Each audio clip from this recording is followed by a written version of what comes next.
Assalamualaikum warahmatullahi wabarakatuh. Perkenalkan, nama saya Abrizal Tirtarona Pranata Santosa, absen 5, NIM 19412300013 dari kelas 2D TMPP. Prodi saya adalah D4 TMPP atau Teknik Mesin Perawatan Produksi. Jadi di sini saya akan mengaplikasikan aplikasi PET.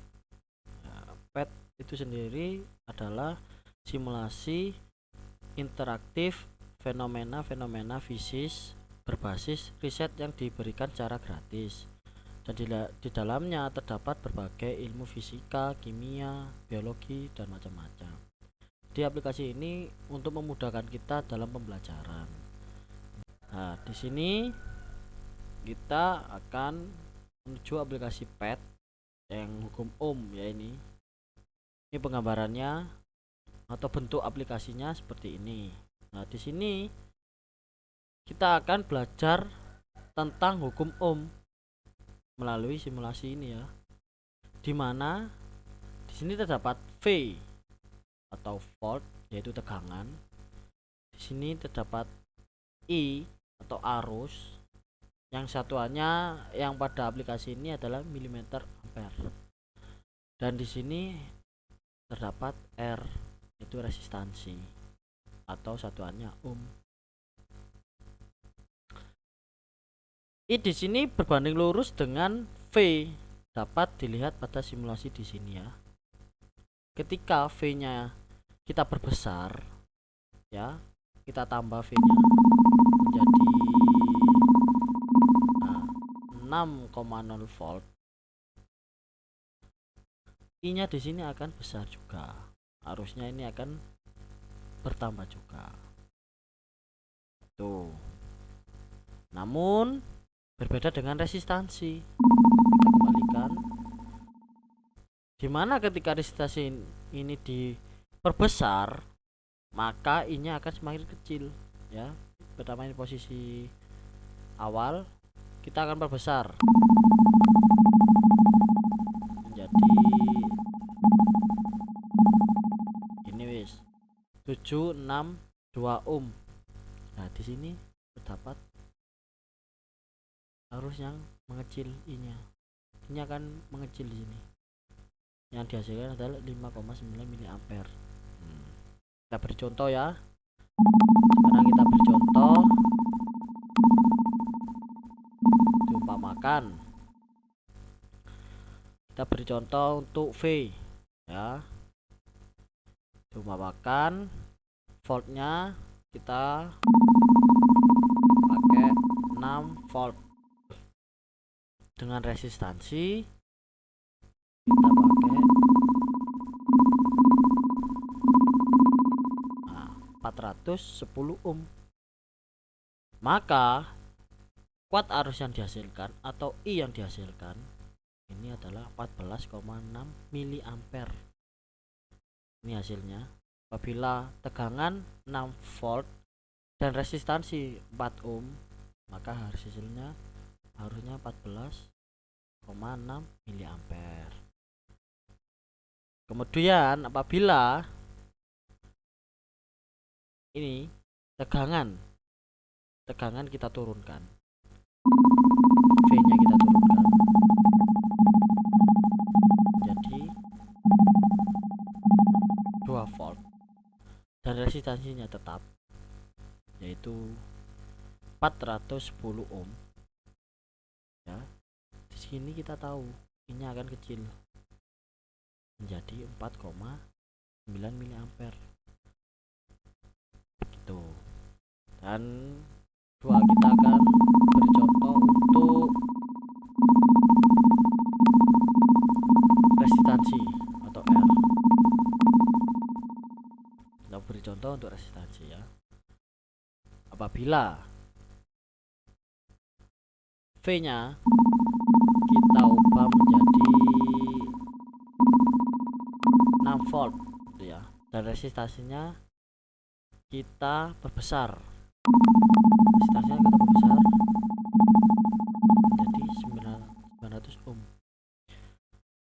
arusnya akan membaca 6,7 mA tuh. Dan bila resistasi ini saya turunkan dengan volt atau tegangan yang tetap yaitu 6 volt, I di sini akan naik. Kita gunakan resistansi 300 ohm. Nah, I di sini akan besar nilainya yaitu 20,0 mA. Nah,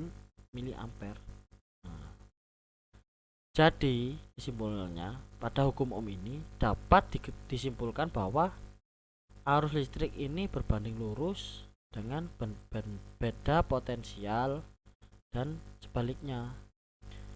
Hambatan listrik berbanding terbalik dengan arus listrik. Maka ketika V itu bertambah besar, kuat arus yang mengalir akan besar. Apabila hambatan listriknya yang besar, maka arus yang dihasilkan akan semakin kecil. Jadi ini hukum Coulomb. Hukum Coulomb menyatakan bahwa gaya tarik menarik atau tolak menolak kedua muatan sebanding dengan muatan kedua benda dan konstanta, dan terbanding terbalik dengan kuadrat jarak. Untuk itu kita aplikasikan menggunakan aplikasi Pet Coulomb ini, dan kita klik pada Marco tadi ya. Sebelum ini keluar terdapat dua pilihan, yaitu Marco Scale dan Autotomic Scale. Kita pilih Marco Scale. Nah, dan di mana di sini terdapat charge 1 adalah muatan 1 dan charge 2 adalah muatan 2. Sedangkan force adalah gaya interaksi yang terjadi antara kedua muatan. Di sini kita dapat atur jarak muatan. Ya, ini dapat diatur jaraknya. Q1 umpamanya ini Q1, ini Q2. Nah, misalkan ya, ini Q1 kita kasih di 0. Nah, Q2 tadi 3 caranya. Gini. Nah, kita atur 3 jaraknya. Sedangkan untuk muatan Q1 ini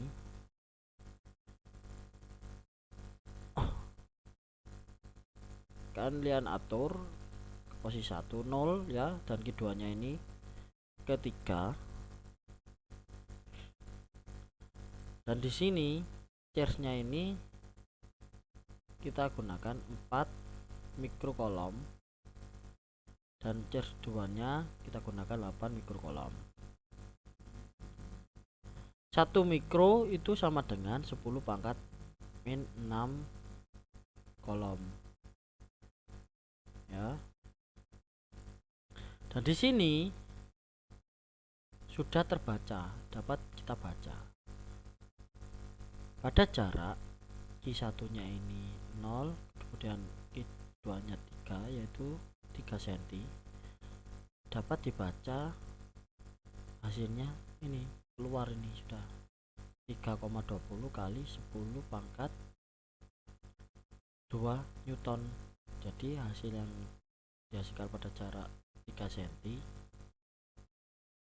dengan charge satunya min 4 mikrocoulomb dan charge 2-nya 8 mikrocoulomb menghasilkan 3,20 kali 10 pangkat 2 Newton. Hasil ini mengapa berpangkat? Karena diutamakan nilainya itu menggunakan notasi ilmiah, yaitu nilai gaya Coulomb. Dan ini ada contoh soal. Ini contoh soal gaya Coulomb yang diketahui Q1-nya sama dengan min 4 mikrocoulomb sama dengan min 4 kali 10 pangkat min 6 coulomb. dan Q2 nya sama dengan 8 mikrokolom sama dengan 8 kali 10 pangkat min 6 kolom. K nya sama dengan 9 kali 10 pangkat min 9 Newton meter kuadrat per C kuadrat. R nya sama dengan 3 cm sama dengan 3 kali 10 min pangkat min 2. Nah, dinyatakan ditanya saja gaya kolom. Penjelasannya ini F sama dengan K kali Q2 kali K kali Q1 kali Q2 bagi R kuadrat. Ya. Sini hasil yang sudah kita masukkan, K-nya 9 kali 10 pangkat 9 Newton meter kuadrat per C kuadrat dikali Q1 nya itu min 4 kali 10 min pangkat min 6 kolom dikali Q2 nya yaitu 8 kali 10 pangkat min 6 kolom bagi R kuadrat.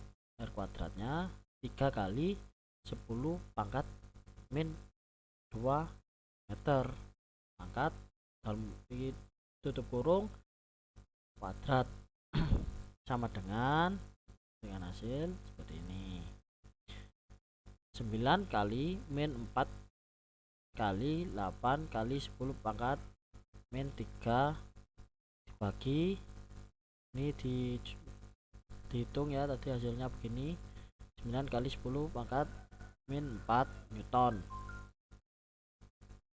F nya ini setelah dihitung min 32 kali 10 pangkat min 3 dibagi 10 pangkat min 4 Newton sama dengan min 32 kali 10 min 10 pangkat min 3 kali 10 pangkat 4 Newton.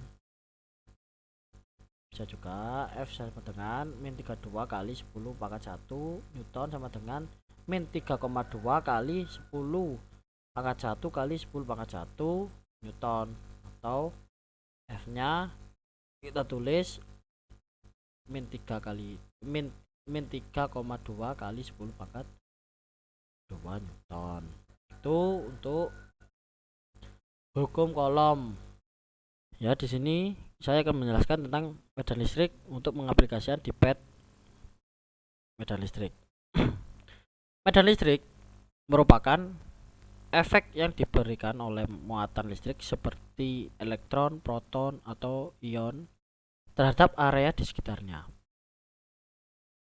Di sini terdapat rumus untuk medan listrik, yaitu E sama dengan K Q per R kuadrat, dengan keterangan E sama dengan kuat medan listrik, K sama dengan ketetapan kolom, Q sama dengan besar muatan, R sama dengan jarak antar muatan atau sensor.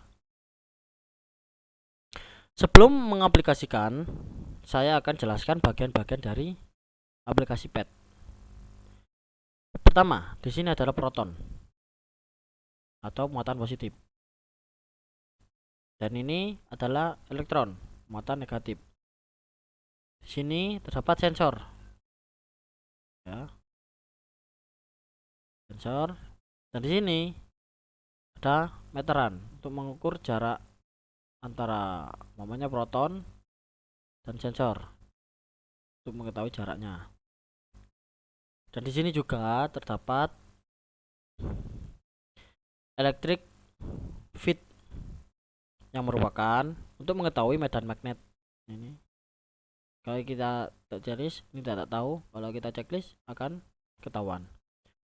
Dan untuk direction only ini untuk mengetahui arah medan listrik semuanya keseluruhan.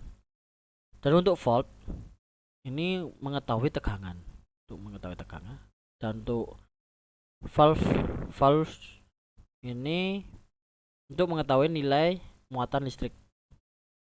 Dan yang terakhir ini adalah grid, berfungsi untuk memudahkan kita menghitung jarak di mana dalam satu kotak melambangkan 0, atau menggambarkan adalah nilai 0,5 meter. Ya, ini umpamanya di sini untuk satu kotak ini 0,5, untuk dua kotak ini 1 meter. Ini. Nah, ini 1 meter maksud saya.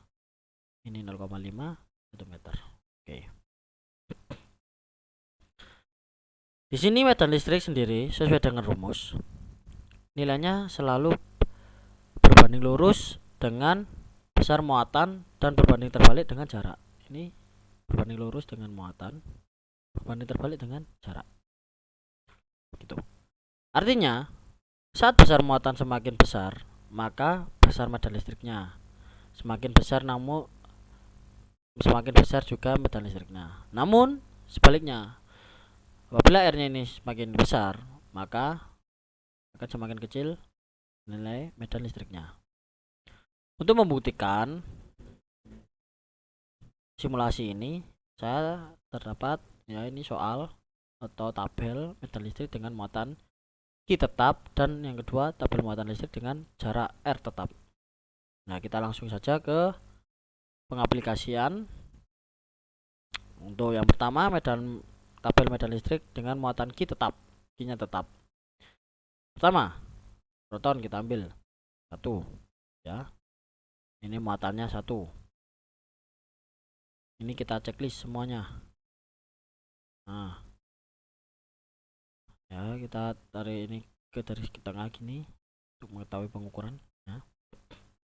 Kita ambil R, jarak ini pakai sensor adalah 1 meter, ini 0,5, 1 meter. Kita tahu bahwa jaraknya adalah 9. Ini medan listriknya 9,02 volt per meter. Itu untuk 1 meter, jarak 1 meter. 9,02 volt meter. Nah, untuk yang kedua, kita taruh jaraknya 1,5 meter. 1,5 kita tambah setengah. Kita tahu jaraknya berapa? Hasilnya medan listriknya 3,92 volt per meter. Untuk yang terakhir 2 meter, kita tambah lagi 0,2, 0,5, atau dari sini ke sini 2 meter ya. Kalau nggak percaya nih, kita tarik ke sini. Nah, ini 2 meter nih, 2 meter kita kembalikan. Hasilnya berapa? 2,20 volt per meter. 2,20 volt per meter. Jadi sini kita tahu bahwa semakin besar jarak, maka akan semakin kecil muatan listriknya. Jaraknya ini semakin panjang, maka medan listriknya akan semakin kecil. Tuh. Nah, dan ini untuk tabel berikutnya, muatan listrik dengan jarak R tetap. R-nya tetap ya. Q-nya yang kita ubah. Di sini sudah kita tahu Q-nya adalah 1 tadi ya. Q-nya 1. Dengan jaraknya ini 2 meter. Hasilnya ada 2,23 volt per meter. Dan kita tambah protonnya sama 1 lagi, jadi 2. Hasilnya berapa? 4,49. Kita tambah lagi 4 untuk protonnya atau muatan listriknya. Hasilnya berapa? 8,95. 8,9. Nah, di sini kita tahu bahwa nilai Q berbanding lurus dengan medan listrik yang dihasilkan. Saat nilai Q semakin besar, maka kuat medan listrik akan semakin besar. Ini ya, apabila Q-nya kita tambah, dengan jarak yang sama, maka muatan listriknya akan semakin bertambah besar. Begitu untuk muatan listrik ini. Di sini saya akan menjelaskan tentang kapasitansi. Kapasitansi atau disebut atau disimbolkan maksud saya C merupakan jumlah elektron yang dapat disimpan di bawah tekanan yang diberikan oleh listrik atau tegangan. Ini disimbolkan oleh C. Kapasitansi juga memiliki rumus C sama dengan E0 A per D dengan keterangan C sama dengan kapasitas kapasitor itu farad, E0 sama dengan permitivitas ruang hampa sama dengan 8,85 kali 10 pangkat min 12 C kuadrat per Newton kali meter kuadrat. A sama dengan luas penampang tiap keping dan D sama dengan jarak antar keping. Di sini sebelum kita memulai simulasi, saya akan jelaskan bagian-bagian. Yang pertama, plate charge. Ini adalah untuk mengetahui banyaknya muatan di keping atau di platnya. Ini kan keping atau plat. Kemudian bar graph. Ini untuk menentukan nilai atau memunculkan nilai, yakni kapasitas atau plate charge, stroke energi, dan yang ini electric field ya, untuk menentukan ini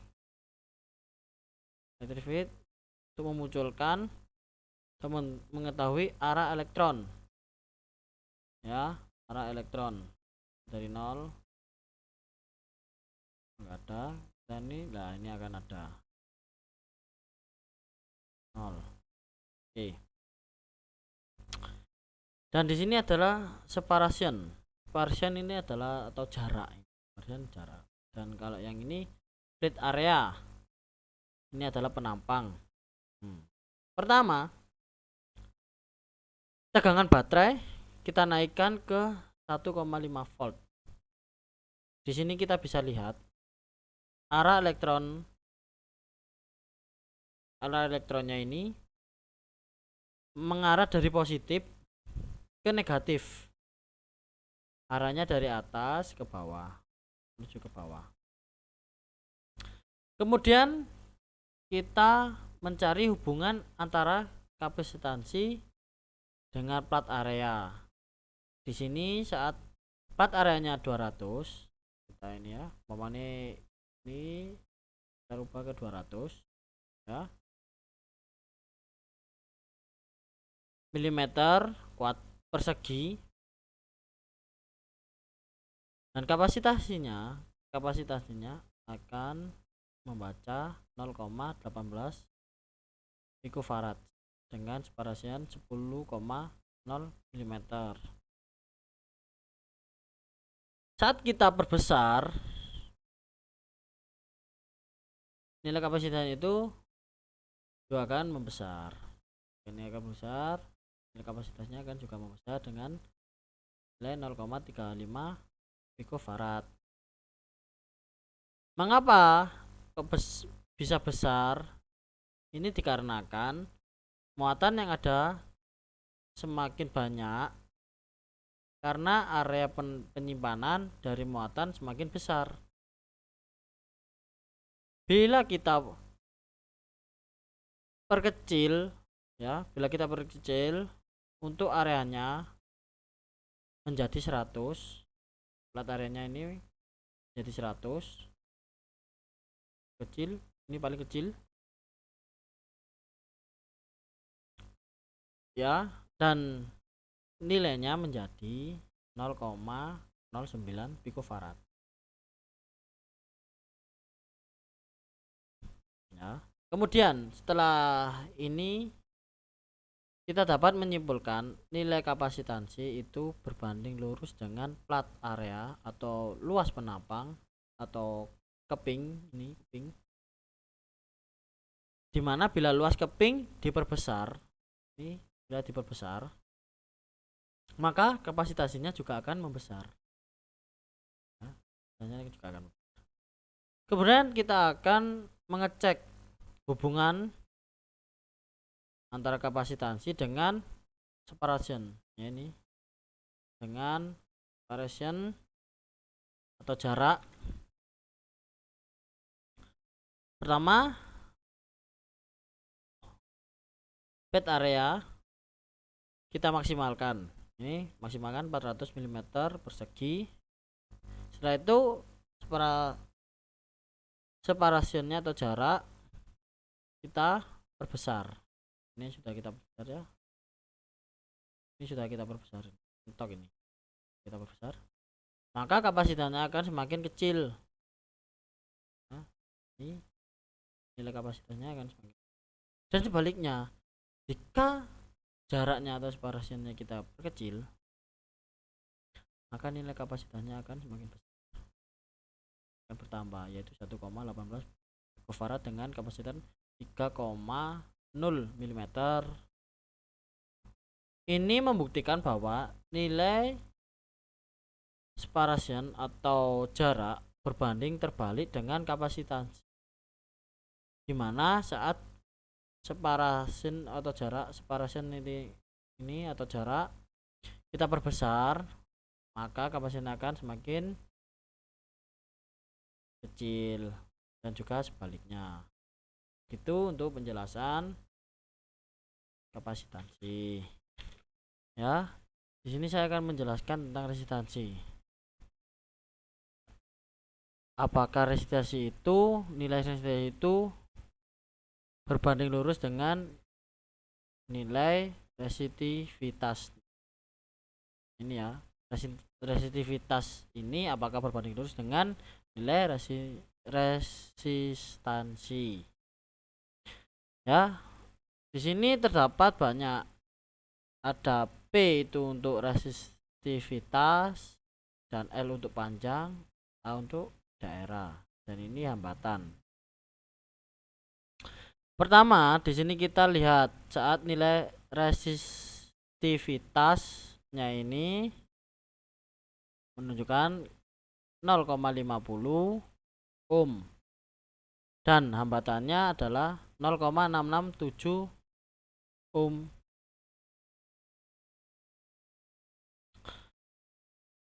Kemudian kita coba perbesar nilai resistivitasnya menjadi,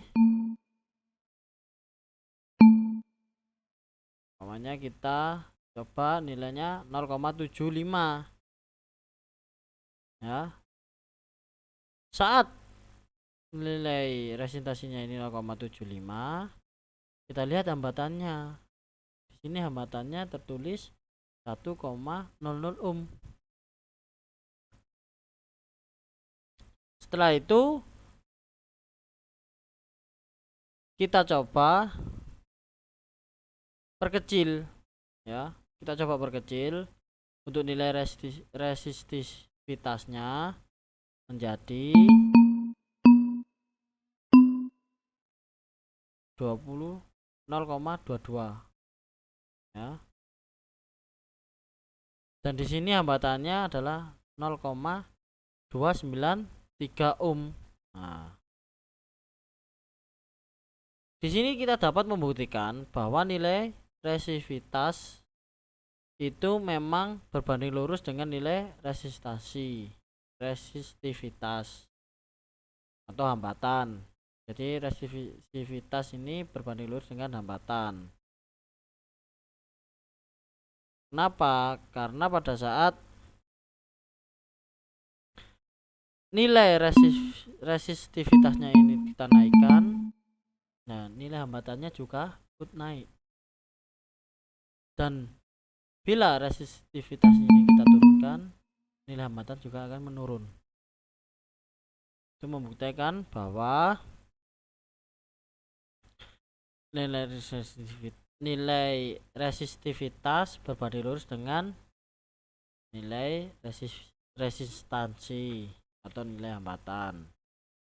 Nah, kita kembalikan lagi ke netral atau tengah, bukan netral, tengah. Dan kita kembali ke untuk panjang, apakah berbanding lurus atau berbanding terbalik. Kita coba. Pada saat panjang ini memiliki nilai 10,00 dengan hambatan 0,667 ohm, ya, kita naikkan nilainya menjadi 17,73. Jadi sini hambatannya membaca yaitu 1,18 ohm. Dia naik. Apabila kita turunkan, nah, nilainya kita pakai 4,87 dan di sini hambatannya juga akan turun, juga ikut turun. Jadi memiliki nilai 0,325 ohm. Jadi untuk panjang ini bisa disimpulkan nilainya panjang ini memiliki berbanding lurus dengan hambatan. Ya, kita kembalikan ke tengah.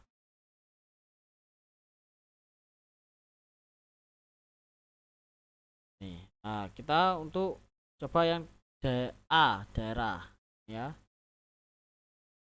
Nilai awal hambatan ini 0,673 dengan nilainya daerahnya 7,50. Apabila kita naikkan dari ini tadi ke sini, nah menuju 13,50, nah nilai hambatannya ini turun menjadi 0,376. Dan apabila kita turunkan, nah nilainya kita turunkan di 3,19, hambatannya ini naik menjadi 1,58 ohm. Jadi dapat kita simpulkan A atau daerah ini berbanding terbalik dengan hambatan. Itu kesimpulan dari video resistansi. Di sini saya akan menjelaskan atau mensimulasikan rangkaian listrik untuk aplikasi PET ini. Pertama kita rangkai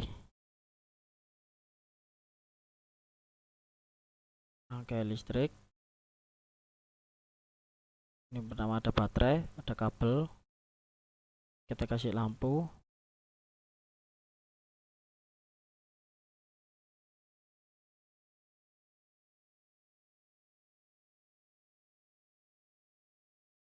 Sini juga kita kasih lampu.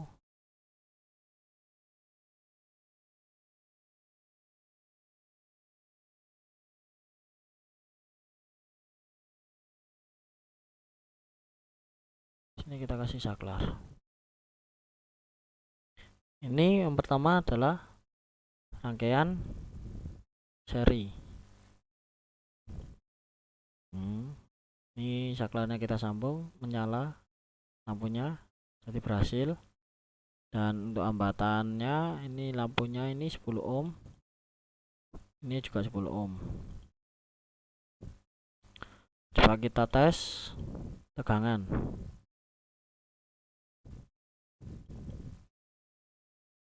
Tegangannya ini adalah 9 volt. Tegangan dari rangkaian seri ini 9 volt.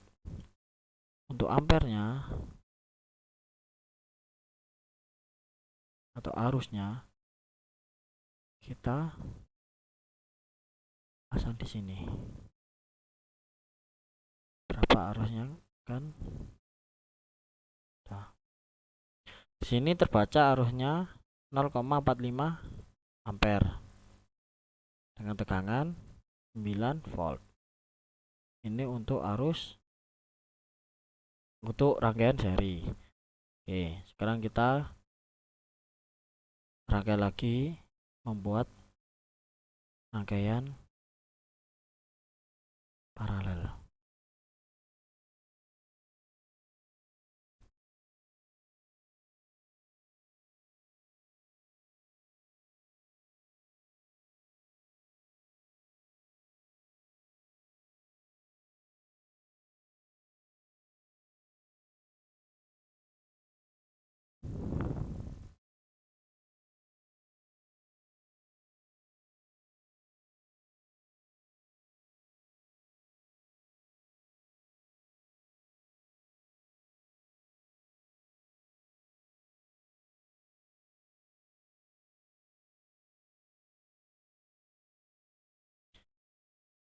Nah, kita coba.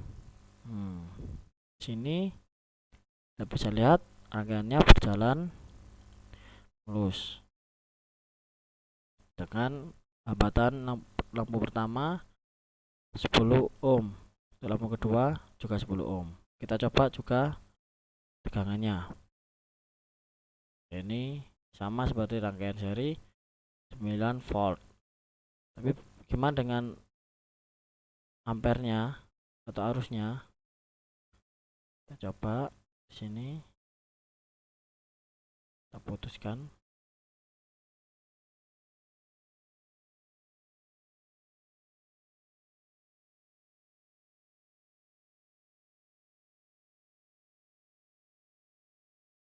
Lagi. Nah, di sini arusnya membaca 1,80 ampere. Mengapa lebih besar daripada rangkaian paralel? Karena di rangkaian seri ini hambatan ini terus. Jadi rumusnya ini R1 R total sama dengan R1 ditambah R2. Jadi ini ditambah bebannya. Beda dengan rangkaian paralel. Rangkaian paralel rumusnya R total sama dengan R1 per 1 per R1 ditambah 1 per R2. Jadi hambatannya ini dibagi menjadi 2. Menjadikan arusnya ini lebih besar dan lebih terang dibandingkan rangkaian seri. Begitu untuk simulasi rangkaian listrik ini, ya. Begitu untuk video saya tentang simulasi aplikasi PET. Ya, menurut saya aplikasi ini sangatlah bagus, ya. Aplikasi ini sangat bermanfaat dikarenakan pengaplikasiannya mudah, tidak membosankan, banyak sekali ya gambar-gambar yang menarik. Jadi sebagai pemula ini sangat bagus dan dapat bisa dipahami dengan mudah karena tidak jenuh untuk mempelajarinya. Begitu pendapat saya tentang aplikasi PET ini dan pembelajarannya, semoga bermanfaat untuk semua. Mohon maaf bila ada kesalahan dalam tutur kata maupun pengerjaan atau pengejaan atau bicara saya. Sekian dari saya. Terima kasih. Assalamualaikum warahmatullahi wabarakatuh.